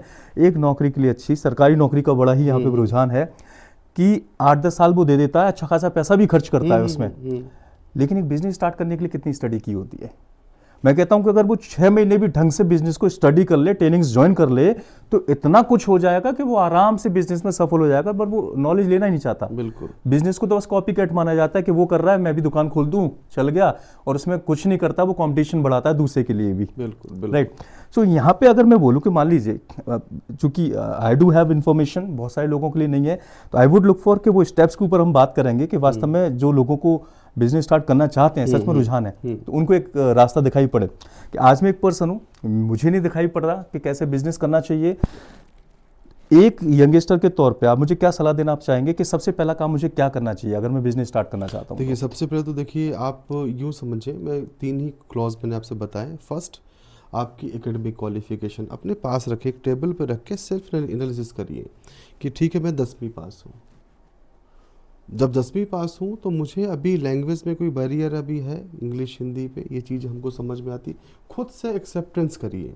वो कमियाँ कौन सी मेरे पास में, ठीक है साहब, मैंने ये किया मैंने। सेकंड, मेरे पास में कितना पैसा है जो मैं इस काम को, अब कोई भी काम शुरू करूँगा तो मैं इसमें अपना इम्प्लीमेंट कर सकता हूँ विदाउट एनी हेल्प। पहला, वो 0 भी हो सकता है, लेकिन ये कैलकुलेशन मालूम होना चाहिए, पता होना चाहिए आपको। ये नहीं कि मैं ये खोल लूंगा तो पापा से मांग लूंगा। तो जो अनसर्टेनिटी है, क्योंकि आपको कन्विंस करना पड़ेगा। तीसरा, आपका फील्ड ऑफ इंटरेस्ट, आपका एक्सपीरियंस किस चीज़ पे है, इन तीनों चीज़ों को आप जोड़िए। लास्टली फिर ये सर्च करिए कि इसमें आपको एक रास्ता मिलेगा, पहला कि यार मुझे मैन्युफैक्चरिंग में जाना है, सर्विस में जाना है, या ट्रेड में जाना है। दुनिया में 3 तरह की ही कंपनियां हैं और कुछ नहीं इसके अलावा, या तो मैन्युफैक्चरिंग करेगी, या सर्विस करेगी, या ट्रेड करेगी। जी।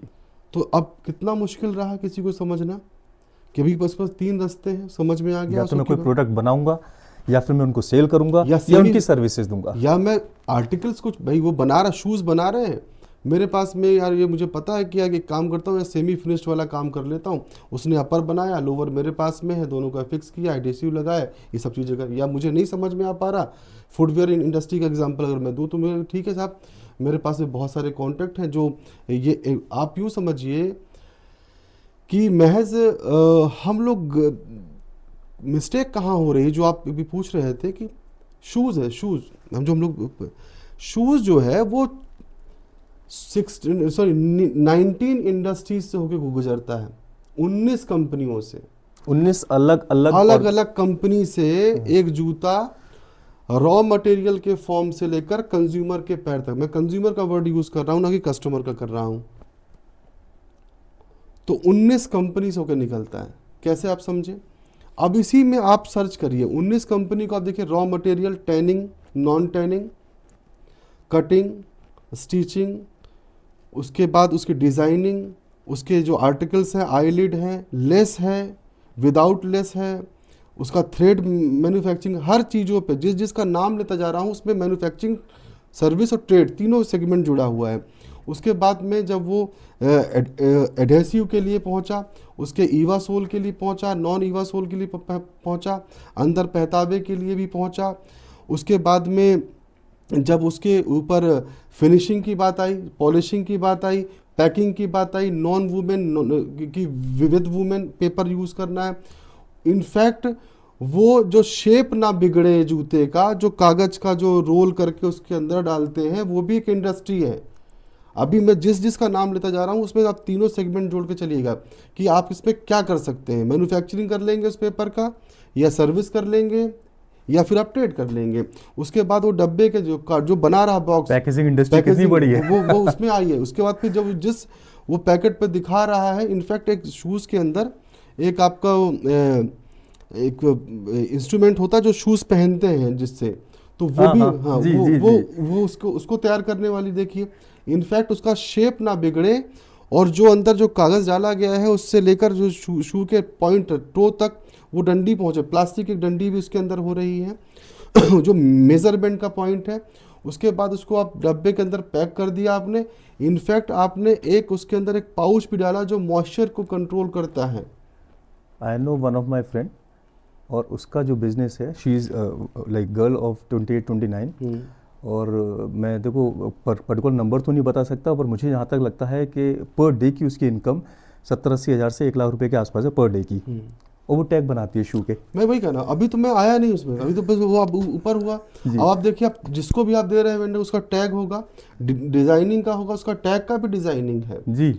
हाँ, अब वो सब चीज़ें आप देखिए, इसको जब जिस पॉलीथीन पे वो पैक करके लेके जा रहा है वो भी, और इनफैक्ट आप यूँ समझिए कि अभी तो सामान आपका गेट के बाहर ही पहुंचा है, अब वो ट्रांसपोर्टेशन वाला आपका इंतजार कर रहा है, शिपिंग हो गया। तो वो शिपिंग वाला जी, भी जो जी। आपका है उस वाले सेगमेंट पे, आप किस वाले सेगमेंट पे जाना चाहते हैं आप।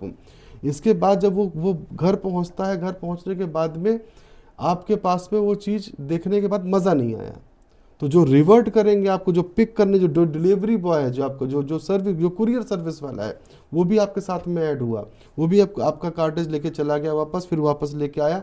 फिर जब कंज्यूमर के पैर तक पहुंचता है तो जो सेटिस्फेक्शन करने के लिए जिस प्लेटफॉर्म का आप इस्तेमाल करके उसको मार्क्स देते हैं, स्टार देते हैं, वो भी एक वो तरह भी। की यूनिट। एक प्रोडक्ट कितनी सारी इंडस्ट्रीज को रन कर रहा है ना। इन्हीं चीज़ों को समझने के लिए आपको 3 हिस्सों में बांटना पड़ेगा अपने आप को, कि मुझे किस चीज़ में कम लागत लगे, मैन्युफैक्चरिंग कर लूँ, सर्विस कर लूँ या ट्रेड कर लूँ, और इसी के बाद में डोमेस्टिक के बाद में नेक्स्ट स्टेप आपका एक्सपोर्ट का है। Right right right, true, very true. तो सबसे पहले तो इन चीज़ों को ज़रा समझने की कोशिश करें, माइंड में उसको कुछ आइडिया आता है, हम नेक्स्ट स्टेप की तरफ चल रहे हैं, उसको लगता है कि हाँ जी मैं ऐसा कुछ बिजनेस कर सकता हूँ, मेरा इंटरेस्ट भी है यहाँ पर, और ऐसी कुछ स्किल भी है मेरे अंदर, लेकिन अब मेरे पास फाइनेंस की कमी आ रही है। ये सबसे बड़ा एक रीज़न है लोगों का, सबसे बड़ा एक्सक्यूज़ कहूँ या रीज़न कहूँ, नहीं, तो फिर उसको कहाँ क्या कदम उठाना है? अभी उसके पहले इसको एक छोटा सा स्टेप और लेना पड़ेगा। अब उसको ये देखना है कि ये मेरे पास में यार इसका स्किल का कोई सर्टिफिकेट है या नहीं है, मुझे इसके बारे में, ठीक है अभी मैं घर पे हम लोग खाना बनाते हैं तो आप अच्छा बना लेते हैं, वो आपका एक तरह का एक डोमेस्टिक स्किल है, मुझे लेकिन मैं लगता है अगर मैं कस्टमाइज्ड में अगर मैं बाहर कहीं जाऊंगा मार्केट के लिए, तो शायद मुझे चीज़ें इकट्ठी करनी पड़ेगी, मुझे कुछ और चीज़ उसके अंदर ऐड करना पड़ेगा। तो हमें क्या करना है यहाँ पे, क्या एक मिस्टेक होगी यहाँ पे अगर नहीं बताया आपको, तो रीज़न ये है कि उसको इमीडिएटली अब उसको स्किल में कन्वर्ट होना है। जो रेलिवेंट फील्ड उन्होंने वहाँ पे सर्च करी है, उस रेलिवेंट फील्ड की आप सबसे पहले तो आप सर्च करिए इनका गूगल्स का, और ये जो फ़ोन्स हैं इनका इस्तेमाल आप करिए, उसमें सर्च करिए कि इस रेलिवेंट फील्ड से जुड़ी हुई कितनी कंपनीज मेरे पास में हैं। आसपास कहीं कुछ है, एक फील्ड विजिट कर लीजिए, देख लीजिए, चीज़ों को समझ लीजिए, क्या समझना है उसके अंदर, कि उसके अंदर मैन पावर कितना यूज़ हो रहा है, मशीनरीज कौन कौन सी यूज़ हो रही है उसके अंदर।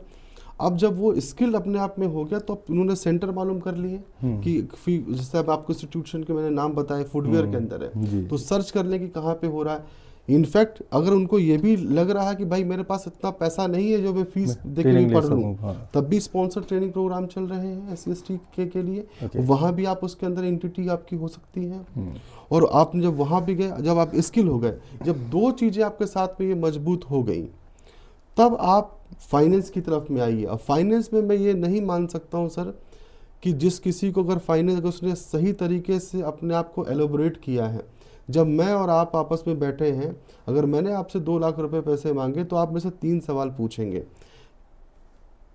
किस काम के लिए चाहिए, कब तक वापस करेंगे और कैसे वापस करेंगे। कैसे का सवाल आप मेरे पोजीशन से समझ जाएंगे, तो जब उनकी पोजीशंस न्यूली है, एस्पायरिंग है, तो बैंक थर्ड सवाल पूछता है कैसे, तो आप उनको कुछ तो आपकी आइडियोलॉजी होगी जब रीपेमेंट करना है, क्योंकि ऐसा कोई लोन तो है जो चुकाया न जाए, चुकाया तो है उसको।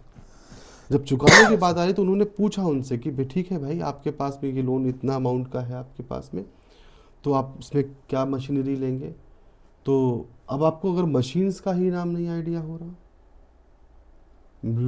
फाइनेंस यहीं पे लोग बाग का कंफ्यूजन, लोग बाग सोचते हैं कि साहब वो फला फला बैंक, कुछ केसेस अभी हैं ऐसा जो एक्सेप्शंस के ऊपर हम लोग आए दिन देखते हैं, लेकिन शायद उसकी शुरुआत शायद मेरी अज्ञानता से ही हुई होगी, शायद उसकी मतलब शुरुआत। मुझे यही नहीं पता कि मुझे लोन चाहिए किस चीज़ के किस लिए। चीज़ चाहिए? हाँ, मशीनरी चाहिए सीधी नहीं सी चाहिए। बात सर, हाँ। मुझे सर ये लोन चाहिए, मेरे पास में ये सेगमेंट है, मैंने एक पीआर कॉपी बनाई, एक रिपोर्ट सी बनाई जिसमें मैंने रॉ मटेरियल के नाम लिखे, मशीन के नाम लिखे, एक प्रोजेक्शंस लिखा कि मेरे पास में हींग की मंडी है आगरा के अंदर देने के लिए, यहाँ फला फला 4-6 मार्केट्स हैं, मैंने वहाँ पे उनको नाम मेंशन किए, मेंशन करने के बाद में डिटेल निकाली हमने कि सर ये मेरा प्रोजेक्शंस है।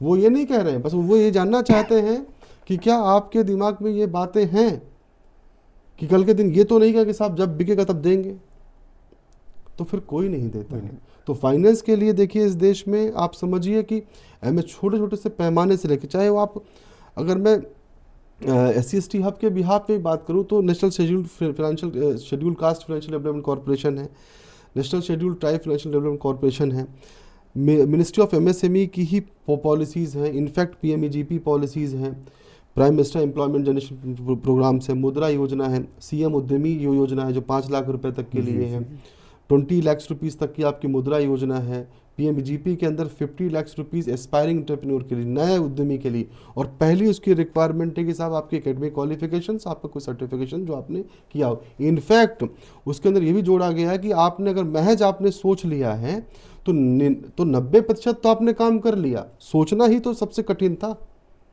अब आपने सोच लिया है, फोकस आपके पास में है, अब आपको छोटे छोटे से आपके टारगेट पिक करने हैं कि यार मटेरियल यहाँ से मिल जाए, तो आपने बैंक को अप्रोच कर लिया, तो PMGP एस्पायरिंग के लिए बनाई जिसे 50 लाख रुपीज़ का प्रावधान रखा गया, और अगर आपको एक्सपेंशन करना तो ठीक 1 CR की तरफ जाएगी वो।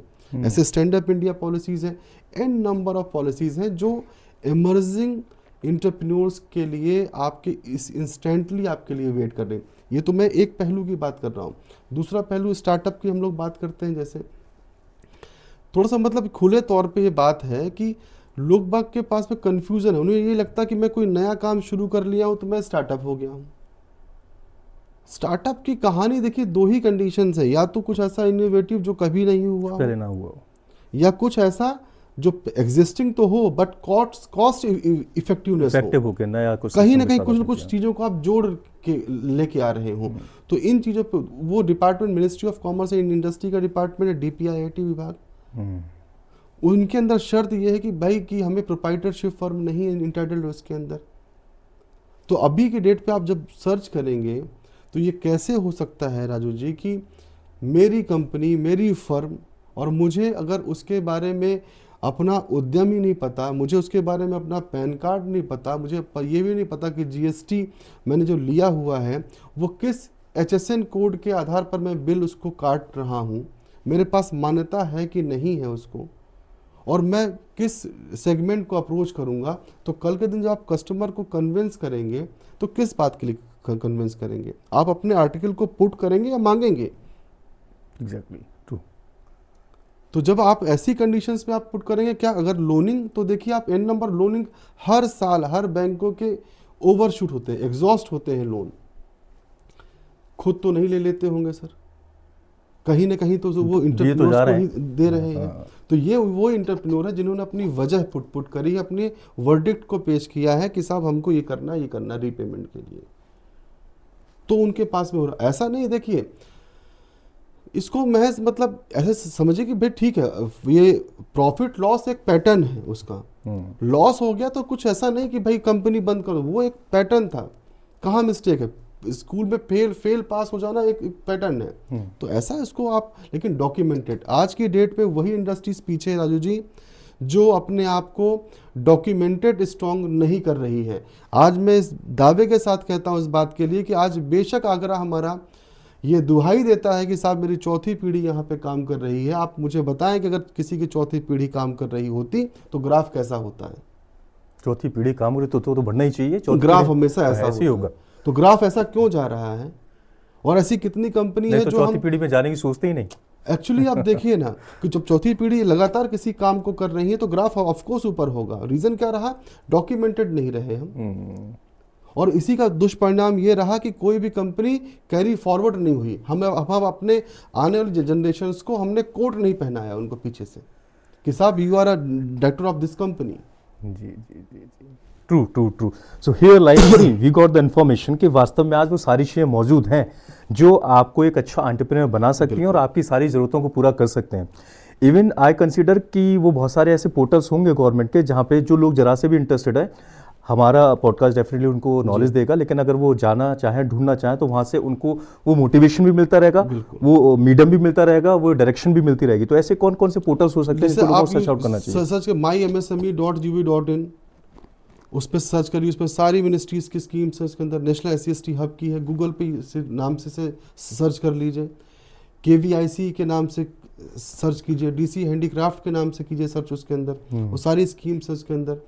इनफैक्ट अगर आपको समसामयिक में एक साथ अगर सर्च भी करना है तो आप मिनिस्ट्री ऑफ MSME के साइट पे जाएं, उसमें सारे विभागों की लिस्ट है, उसके अंदर कौन सा विभाग किस तरह की एक्टिविटीज़ कर रहा है, और नाम से भी करेंगे सर्च तो आपको वहाँ पे मिल जाएगा। किसके लिए? जो एंटरप्रेन्योरशिप के लिए। इनफैक्ट कई बार आपको ये भी हेल्प चाहिए होती है, जो रिपोर्ट बनती है PR कॉपी, उस रिपोर्ट को बनाने के लिए कई बार हमें कुछ आइडिया चाहिए होता है, तो आप इनफैक्ट NSIC रिपोर्ट्स भी सर्च करेंगे उसमें तो आपको शो करेगा उसके अंदर वो, तो एक आपको एक मोटा मोटी एक आइडिया मिल जाएगा कि कैसे टेम्पलेट मिल जाएगा आपको। तो कुछ इस तरह से कीजिए सर्च। इनफैक्ट आप सर्च करने के लिए आजकल देखिए यहीं पे हमारा AI काम हो गया। जी जी जी, मैंने सिर्फ छोटी सी बात वहाँ पे डाली कि यार एंटरप्रेन्योरशिप के लिए है इसमें, और वहीं पे उन्होंने फटाक से आपके सामने सारी डिटेल्स खोल दी। अब उन इंडस्ट्रीज़ को देखिए, और आने वाले समय पे मेरे को ये लगता है, और मैं आपको सजेशन मतलब सबमिशन ही दूंगा, सजेशन तो नहीं है, मेरा सबमिशन ये रहेगा कि हमें रिसाइकलिंग अपसाइकलिंग के ऊपर काम करना पड़ेगा। जो नए एंटरप्रेन्योर हैं उनको सबसे अच्छा सजेशन ये है, आप रिसाइकलिंग के ऊपर काम करिए। रॉ मटेरियल आपके पास में पूरे देश में यूं फैला हुआ है जो फ्री ऑफ कॉस्ट है। N नंबर ऑफ कंपनीज हैं जो बड़ी बड़ी गारमेंट की कंपनी से कतरन पिक करती हैं, और वो कतरन को आपको बस यही कह रहा हूँ कि एकेडमिकली आपको विवेकशील बनाएगा, लेकिन स्किल आपको चीज़ों को जोड़ने के लिए बनाएगा कि कौन सी चीज़ कहाँ पे जोड़ी जा सकती है। तो जिस दिन आपने ये स्किल का कोर्स कर लिया कि यार ये कलर कॉम्बिनेशंस के अगर मैं पैचेस जोड़ता हूँ तो ये कहाँ पे बेस्ट हो, तो वो कतरन भी जो है आपके, वो भी कहीं ना कहीं आपके सामने एक नया वर्डिक्ट। रिसाइकलिंग कितनी बड़ी इंडस्ट्री है इस समय ना। इनफैक्ट अपसाइकलिंग की तरफ पे जाएं। अपसाइकलिंग का सीन ये है, जो चीज़ जैसी मौजूद है मेरे पास में, यही बॉटल्स है मेरे पास में, इन बॉटल्स को इसी रूप में मैंने करके इसी कुछ नया आर्टिकल्स तैयार कर दिया, इन्हीं के ऊपर मैंने पौधे लगा दिए, और पूरा एक ऐसा सेगमेंट 200-500 मैंने बॉटल्स लगा दी, इसी के अंदर मिट्टी भर के मैंने पौधे लगा दिए। तो मैंने कुछ छेड़छाड़ नहीं करी। जैसे अब अपसाइड टायर्स हैं, रेस्टोरेंट हैं, आप देखेंगे टायर्स के रखे, उन्हीं की कुर्सियां बनी, उनके सोफे बने हुए हैं। तो जो जिस चीज़ पे मौजूद है, इनफैक्ट मेरे एक मित्र भी हैं, आप यूँ समझिए जैसे आप कोई पेड़ है, उस पेड़ को आपने ऊपर से काट दिया, उसको अब तने से काटा उसको आपने, जब अब आप वो उनका क्या काम करते हैं वो मैं देखा तो बड़ा हैरत रह गया मेरे को, क्योंकि उन्होंने उसकी पूरी मिट्टी वहाँ पे गीली करी और पूरी जड़ के साथ में उसको निकाला। अब जब आप उसको उल्टा करिए, उसको पूरा पानी डाल के एकदम क्लीन कर दिया, साफ कर ड्राई करके सूख गया पूरा। हमारा जो दिमाग है ना वो इमेजिनेशंस के ऊपर काम करता है। मैंने अभी आपको एक फल का नाम लूँगा, सेब, आपके दिमाग में 75 रंग के सेब आपके दिमाग में घूम गए होंगे। तो अभी की डेट पे अगर मैं इसी चीज़ को अगर मैं उल्टा करके रखूँ तो आपको एक इमेजिनेशन होगी, शायद भोलेनाथ की तस्वीर बनेगी, शायद उनके बाल होंगे गोरा, और नीचे का जो तना है उन्होंने उसको, और अब आप समझिएगा वो क्या था और कितने में भी जाएगा। वो एक एक आर्टिकल शायद 2-2 2.5 लाख रुपए में जाता है, क्योंकि आप उसको बना नहीं सकते, नेचुरल थिंग्स है वो, और वो उतनी मजबूत है कि जब उतने सालों से जब चली आ रही हैं तो वो भी कहीं ना कहीं देखिए आपके पास में है। और सबसे अच्छा आर्टिकल्स तो मुझे ये लगता है, देखिए जो मिट्टी है सर, ये कुल्हड़ जो हम लोग चाय पीते हैं, शायद ये कंस्ट्रक्शन का सबसे बड़ा मटेरियल है। कभी भी आप नोटिस करिएगा कि आज हमको जब पुरानी सभ्यताओं के जब कुछ हमें अवशेष मिलते हैं तो हमें हमेशा पकी हुई मिट्टी के ही अवशेष मिलते हैं। जी। तो जब मिट्टी पक जाती है उसको डिग्रेड होने में सालों साल लगते हैं। तो आज अगर हम कुल्हड़ की चाय पी रहे हैं तो हमें ये चीज़ नोटिस करनी है कि शायद इसको डिग्रेड होने में शायद समय लगेगा इसको। तो कहीं ना कहीं मेरा एक सजेशन ये भी रहेगा कि अगर इसको हम पाउडर फॉर्म पे करें और रोड के कंस्ट्रक्शंस पे यूज़ करें, में भी कुछ चीज़ें शायद इसमें और केमिकल कंपोजिशंस हो सकती हैं। महज मेरा एक सबमिशन इस बात के लिए कि जब जिस टाइम पे मोबाइल हमारे देश में लॉन्च हुआ था उसमें एक VGA कैमरा आया था। उस कैमरे के टाइम पे कोई आदमी ने हाँ नहीं करा था, क्या करना कैमरा यार, कैमरा तो है घर पे यार, आज बिना उसके काम नहीं है। तो आप हमें देखिए सर क्या एक रूल होता है, एक रीड और ऑड पैक। एक MBS के अंदर एक ऑड पैक होता है, मतलब open the call and determination of the solutions problem को, मतलब एक इसका फुल फॉर्म है ऑड पैक का, एग्जैक्टली मैं याद नहीं कर पा रहा हूँ, लेकिन ऑड पैक और उसके रिवर्ट पे रीड काम करता है।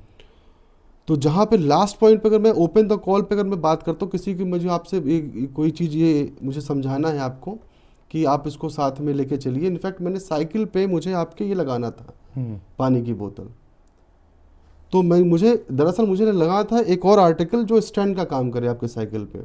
तो मैंने आपको ऑप्शन दिए कि आप कभी पानी की बोतल डाल सकते हैं, कभी ये कर सकते हैं, कभी ऐसा कर सकते हैं। तो मेरा वो आर्टिकल था। तो मैंने क्या किया कि उसमें लास्ट में जब हम दोनों ई पे पहुंचेंगे, जहां मैं क्लोज द कॉल करूंगा कि भाई अब क्या, अब ख़त्म करें इसको अभी की डेट पे कि भाई मैंने आपको समझा दिया, तो वो उसका लास्ट जो होगा वो भी होगा कि decision for the purchasing read पे। तो वो चीज़ समझ पाएगा कि अभी की डेट पे मैंने ये कहा कि कल के दिन सर आप एक ऐसे मूवमेंट पे हैं जहाँ पे आपको कैमरा अलाउ नहीं है सर, आपके पास फ़ोन है और बहुत ऐसा मूवमेंट है जो शायद कभी दोबारा नहीं आएगा, करना ही है। तो आपने तो फोटो खींच लिया, वो हिल गई, तो फिर आपको लगा सर देखिए मैंने आपसे कहा था सर वो प्रॉब्लम है। अभी की डेट पे सर मैं आपको अच्छा कैमरा दे रहा तो 2 मेगापिक्सल का होगा। तो मालूम चला कि जब वो चीज़ें जब उन्होंने फॉर्मेट हुआ तो उसकी फ़ोटो गई। तो बोले सर वो तो बड़ा मूवमेंट था, उसमें कैसे करें। फिर मैंने बैकअप दिया आपको कि आप अपने मोबाइल के अंदर बैकअप ले लीजिएगा। तो अभी की डेट पे सर वो मुझे आज भी याद है, हम जब MBA करते थे पुणे से, तो हम कुछ दोस्त यार थे, हम लोग कभी कॉलेज के हॉस्टल पे बैठ के कभी बात करते थे ऐसे कि मजाक में, छोटे छोटे से फ़ोन थे हमारे पास नोकिया के, तो पूछते थे कि बोले कितने GB का भाई स्पेस है, तो हम लोग मतलब मजाक में बोलते थे कि 512 GB का है। 512 MB GB उस समय तो MBs में हुआ होगा मोबाइल्स में, मतलब कह रहे हैं ना कि मतलब हम लोग मजाक में कि अभी की जो कल्पना नहीं है तो ठहाके लगते थे, क्योंकि विवेकानंद जी ने कहा ही था ना कि जब कोई आप नया काम करेंगे तो पहले तो उसका विरोध होगा जी, फिर वो उसके ऊपर हंसी होगी, लोग हंसेंगे, फिर उसको अपना लिया जाएगा। तो अभी की डेट पर लोग वहाँ पे हंस रहे हैं, बाद में विरोध भी क्या करें उसका, कह रहे क्या बात करता, फालतू की बात कर रहा है, अरे कोई बात होती है क्या। लैपटॉप पे मुझे ये याद है अच्छी तरह से, हम लोग सब वहाँ बैठते, कई बार बात होती थी हमारी, तो लैपटॉप होने के बाद लैब के ऊपर ऑलरेडी आ चुका है वो, उसके बाद भी हम लोग कहते थे यार कहीं यार टच वाला आ जाता ना तो कितना बड़े, कहाँ माउस लेके घूम रहे, कहाँ पैड, यार समझ ही नहीं आ रहा। तो अभी की डेट पे देखिए टच के ऊपर, तो ऐसा नहीं सर देखिए कि आपको ये टेक्निकल जो चीज़ें हैं कहीं ना कहीं, तो अभी की डेट पे रीड का ऑप्शन है, आप मैसेज नहीं पढ़ रहे, मैसेज आपको सुनाई दे जाएगा। तो भी कितनी चीज़ें हैं आपके पास में करने के लिए। कुछ नई चीज़ों के ऊपर ही यहाँ पे हमने आगरा में SSC में हमारे यहाँ हमने पहली AI लैब यहाँ पे स्टार्ट करी है। AI के ऊपर आप क्या कहना चाहेंगे, what is the future of this. आने वाला देखिए भविष्य जो है, चाहे वो आप इसको, मैं वापस फिर कहूँगा इसी में कि मेरी सारी बातों को आप 3 सेगमेंट पे जोड़ के ही चलिए आयुष जी, मैन्युफैक्चरिंग, सर्विस और ट्रेडिंग। ये तीनों सेगमेंट पे मेडिकल के लिए वरदान है, जहाँ पे हम चीज़ों को सही समय पे, कम समय पे हम असेसमेंट कर सकते हैं। हम कंपेरेबिलिटी किस बात के लिए कि विशेषताएं क्या क्या चीज़ें हैं और उस विशेषता में कमी क्या रहेगी वो भी समझ सकते हैं।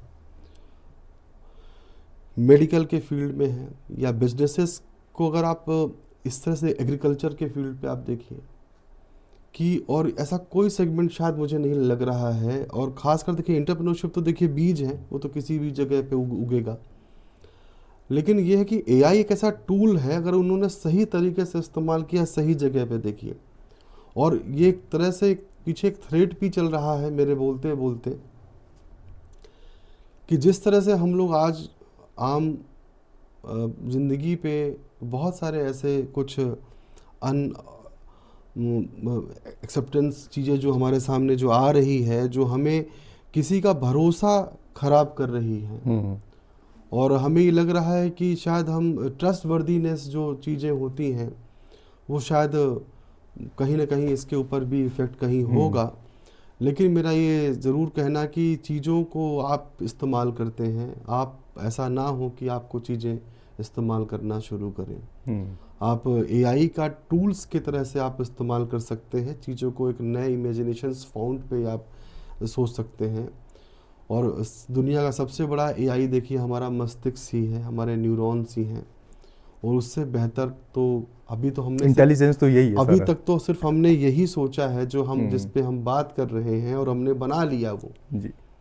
अभी न जाने क्या क्या चीज़ें अभी अभी और हो रही है जो यही मस्तिष्क हमको कहेगा।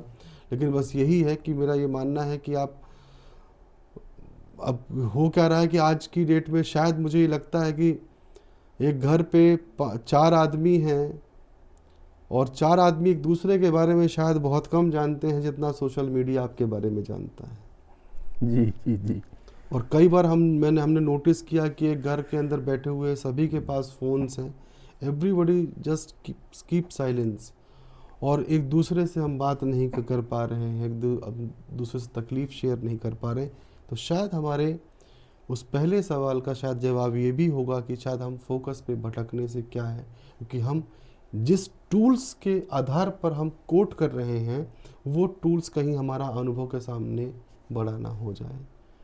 जो फादर मदर के जो अनुभव हैं किसी बात को लेके, या कोई हमारे जो गार्जियन हैं उनके जो अनुभव हैं, उनके साथ में इस सबसे अच्छा समाधान है टूल्स को टूल्स तक रख के उसको नए टूल्स की तरफ काम करें। तो एग्जैक्टली ये सारी चीज़ें हमें हमारी लाइफ को ईजी बनाने के लिए हैं।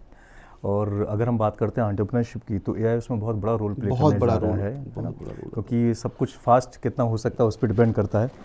चलिए चलते हैं अपने इस पॉडकास्ट के आखिर पड़ाव पर जी।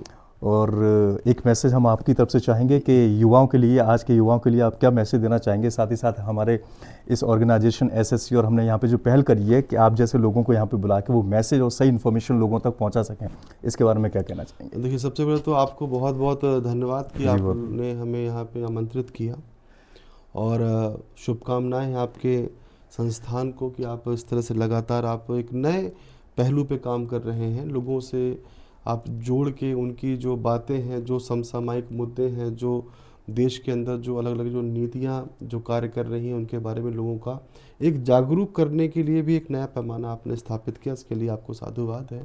बहुत बहुत धन्यवाद। दूसरी बात ये देखिए, मेरा चाहे वो एग्जिस्टिंग एंटरप्रेन्योर हो, चाहे वो न्यू हो, एस्पायरिंग हो, अक्सर मैं ये कोट करता हूँ, कई बार ये लगता है कि शायद रिपीटिशन है ये कई बार कि मैं यही चीज़ हर बार कहता हूँ, लेकिन मुझे ये फील होता है कि देखिए जब तक आप अपनी इंडस्ट्री को, अपने काम को, या अपने किसी भी व्यापार को अपने बच्चों की तरह नहीं देखेंगे, खासकर अपनी बिटिया की तरह देखिए, चाहे वो बहन हो सकती है, माँ हो सकती है, बहन हो सकती है, वाइफ हो सकती है किसी, तो आप यूँ समझिए कि आप उस फील पे कि आप फिर कैसे आप एक्सेप्ट, आपको मतलब एक्सेप्ट कैसे हो गया कि जब बच्ची या कि बच्चे का एडमिशन कराने के लिए आप जब स्कूल जाते हैं तो उनसे सारे n नंबर ऑफ आर्टिकल्स आप उनसे प्रिंसिपल से बात करते हैं कि एफिलिएशन कहाँ से है, फीस कहाँ से है, ये कहाँ से है,